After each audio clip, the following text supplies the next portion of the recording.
चलते हैं question number 6। ये वाला क्वेश्चन भी इंपॉर्टेंट, सारे इंपॉर्टेंट, 4 के बाद से 4 5 6 7 ये चारों क्वेश्चन बहुत इंपॉर्टेंट है। ये वाले क्वेश्चन पर आते हैं। क्वेश्चन नंबर 6 रीड करो बेटा। क्वेश्चन नंबर 6 में क्या लिखा है?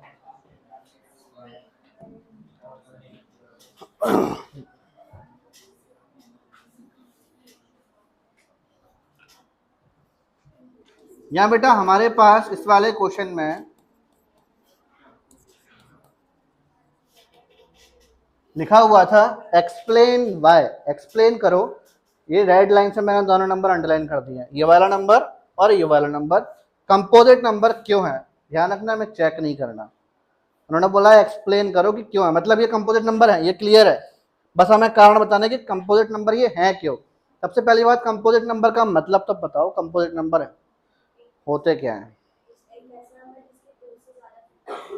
एक वर्ड खा गई बेटा तुम, बहुत भूख लग रही है तुम्हें आज। सब सही बोला उसने, एक शब्द खा गया। चलो मैं तुम बताता हूँ, मैथ्स में 2 तरह के नंबर आते हैं। एक नंबर आता है प्राइम नंबर। कैसा नंबर आता है? Prime number. प्राइम नंबर बेचारा बड़ा ही सीधा नंबर होता है। प्राइम नंबर बेचारा बड़ा ही सीधा नंबर होता है, इसको दुनियादारी से मतलब है ही नहीं। क्या करना, 5 किसकी टेबल में आता है? बस 5 की में आता है, मतलब ही नहीं उसको जहां में संसार में क्या हो रहा है कोई मतलब नहीं है। 7 किसकी टेबल में आता है? तो ऐसे नंबर जो सिर्फ अपने टेबल में आते हैं उनको क्या बोलते हैं? क्या बोलते हैं? Prime number. दूसरे होते हैं हमारे पास कंपोजिट नंबर। ये होते हैं बदतमीज नंबर, असभ्य किस्म के नंबर। इनको क्या होता है? इनको क्या होता है, अपने घर पे तो कलेश करना ही होता है, दूसरे घर में कलेश करने और पहुंचना, बिन बुलाए मेहमान। जरा मैं एक एग्जांपल देता हूँ। 14 टेबल में तो आता ही होगा, लेकिन ये आरामी 2 के में भी आता है, 7 के में भी आता है। आता है कि नहीं आता बताओ? तो ऐसे नंबर को हम क्या बोलते हैं? Composite number. तो कंपोजिट नंबर की पहचान क्या होती है? 2 एग्जांपल लेके भी समझ में आ जाएगा। प्राइम नंबर लिया, ऐसे मैंने एक नंबर 5 लिया और एक नंबर 7 लिया, ठीक है। कंपोजिट में मैंने 2 नंबर लिए, एक 10 लिया और दूसरा हमारे पास यहाँ पर 24 लिया। ये 2 प्राइम नंबर के एग्जाम्पल हैं और 2 ये कंपोजिट नंबर के एग्जाम्पल है। इन एग्जाम्पल को समझ लोगे, क्वेश्चन समझ में अपने आप आ जाएगा। एग्जाम्पल समझ लो। 5 1 जा 7 1 जा, ये प्राइम नंबर के अपन ने प्राइम फैक्टर निकाल दिए। कंपोजिट नंबर का प्राइम फैक्टर निकाले तो हमारे पास क्या होगा? 2 5 जा 5 एकम, 2 12 जा 2 6 जा 2 3 जा और ये 3।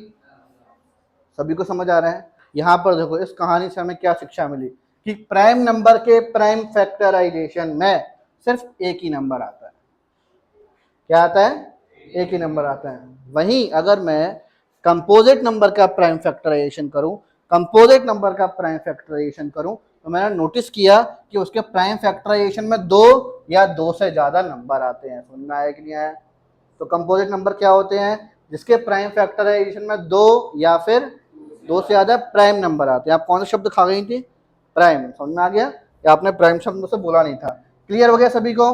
अच्छा, अब मेरी एक बात सुनो, क्वेश्चन अभी अपन स्टार्ट कर रहे हैं, अपन को कोई जल्दबाजी नहीं है। क्वेश्चन अच्छे समझ में आना चाहिए, और आज क्वेश्चन अच्छे तभी समझ में आता है बेटे जब हमारे कॉन्सेप्ट क्लियर होते हैं। एक बात सुनो, मुझे एक बात बताओ, 2 into 3 into 5 is equals to, बात सुनना, बात सुनना, ये 3 प्राइम नंबर है कि नहीं है भाई? तीनों प्राइम नंबर है कि नहीं है ना? इन नंबरों को मल्टीप्लाई करके मुझे जो आंसर मिलेगा वो प्राइम मिलेगा कि कंपोजिट मिलेगा? क्या मिला? सुनना है कि यहाँ है? ठीक है। जरूरी तो नहीं था कि मुझे ये नंबर पता ही चले, बात समझना बेटा। इसको पता लगाने के लिए ये कंपोजिट है। इस येलो बॉक्स के अंदर जो भी नंबर होगा भगवान जाने, अपन तो नहीं जानते। मल्टीप्लाई मत करो, मुझे मालूम है तुम होशियार बन रहे हो, सर हमें तो पता है क्या नंबर है, ठीक है। मल्टीप्लाई मत करो, इसके अंदर जो भी नंबर आए, ठीक है। हम बिना मल्टीप्लाई करे भी तो भविष्यवाणी कर सकते हैं ना कि वो कंपोजिट है या फिर प्राइम है, किसके बेसिस पर? उसके पड़ोस में जो नंबर दिए हुए थे। क्लियर हो रहा है कि नहीं हो रहा? ठीक है। 2 इंटू 5 जो नंबर मिलेगा कंपोजिट होगा कि प्राइम होगा? समझ में आ गया कि नहीं आ गया? चलो अब क्वेश्चन करना स्टार्ट करते हैं। अब क्वेश्चन तुम्हें इतना सिंपल लगेगा, तुम बोलोगे सर मजा आ गया इस क्वेश्चन में। लग तो बहुत गंदा रहा है, क्वेश्चन है बड़ा बदसूरत सा वो, लेकिन समझ में सबको आएगा। इस क्वेश्चन में पहली बात तो बेटा एक नंबर नहीं है, 2 नंबर है। कितना नंबर है? 2, और उन दोनों को ही हमें कंपोजिट नंबर बताना है कि क्यों कंपोजिट है। पहला वाला नंबर लेते हैं, 7 इंटू 11 इंटू 13 प्लस 13, इसमें से और इसमें से कॉमन निकालो, क्या कॉमन आ रहा है? 13 कॉमन आ रहा है, 13 कॉमन आ रहा है। हमने यहाँ पर 13 बाहर निकाला तो अंदर क्या बचा यहाँ पर? 7 इंटू 11 प्लस 1, फिर 13, 7 इंटू 11 कितना होगा? Plus 1, 13 into 78। अब मेरी बात सुना बेटा, ये दो नंबर हो गए कि नहीं हो गए? इनको मल्टीप्लाई करके जो भी आंसर आएगा वो कंपोजिट आएगा कि प्राइम आएगा? समझ में आया? समझ आ गया? इसको मल्टीप्लाई करके जो भी नंबर आएगा वो कंपोजिट ही आएगा कि नहीं आएगा? आप चाहो तो इसको और भी तोड़ सकते हो, 78 जो लिखा हुआ है ना, 78 को यहाँ पर और तोड़ दो तो आपके पास यहाँ चेक करोगे 320, क्या हुआ? चलो 2 से काट दो, भगवान तेरी आत्मा को शांति जरूर दे। और बता, ठीक है सर? तो 78 जगह पे आप चाहो तो यहाँ पर ये भी लिख सकते हो 13 into 2 into 3 into 13, 2 into 3 into 13। तो हमारे पास 2 लिखा हुआ है, 3 लिखा हुआ है और 13 दो बार लिखा है, इसलिए 13 का अब तो और भी सिंपल हो गया होगा। इसको मल्टीप्लाई करके जो मिलेगा कंपोजिट मिलेगा कि प्राइम मिलेगा? कंपोजिट मिलेगा। कौन सा नंबर मिलेगा? कंपोजिट मिलेगा। ठीक है, हम यहाँ लिखेंगे इसका रीजन, मल्टीप्लाई करके लिखने की जरूरत नहीं है कि क्या मिलने वाला है, आप डायरेक्ट दो यहाँ पर कि as given number contains more than two prime numbers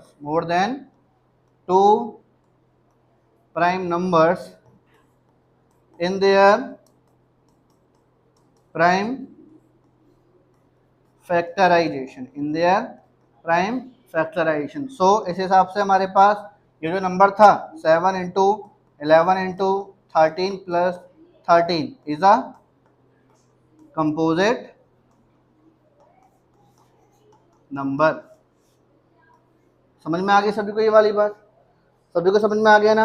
अब इसके बाद एक नंबर और है, हमें उसको भी जरा चेक करना है। एक नंबर और लिखा हुआ है, एक नंबर और कौन सा है? ये वाला 7 into 6 into 5 into 4 into 3 into 2 into 1 plus 5।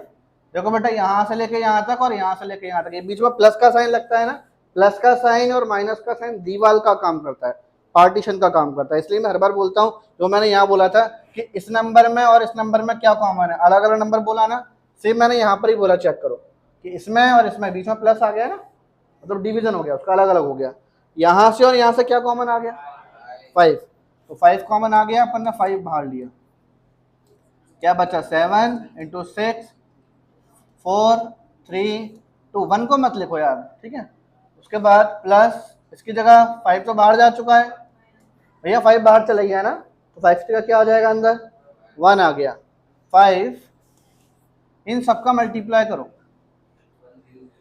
1008, कितना आएगा? 1008। इन सबको मल्टीप्लाई करने पर 1008 आ गया। प्लस, अब इसको बेटा प्लस करो, 1008 प्लस 1 1009। अब सुना मेरी बात, जैसे मैंने वहां पर 78 को तोड़ करके ये लिखा था कि इन लिखा था, इसको तोड़ने की कोशिश मत करना क्योंकि ये टूटेगा नहीं, ये खुद एक प्राइम नंबर है, कोई बात नहीं है।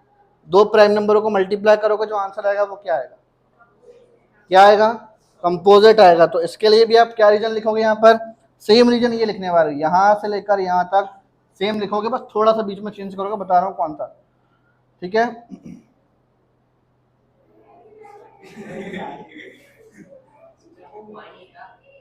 अच्छा, हुआ नहीं था क्या? कंफर्म?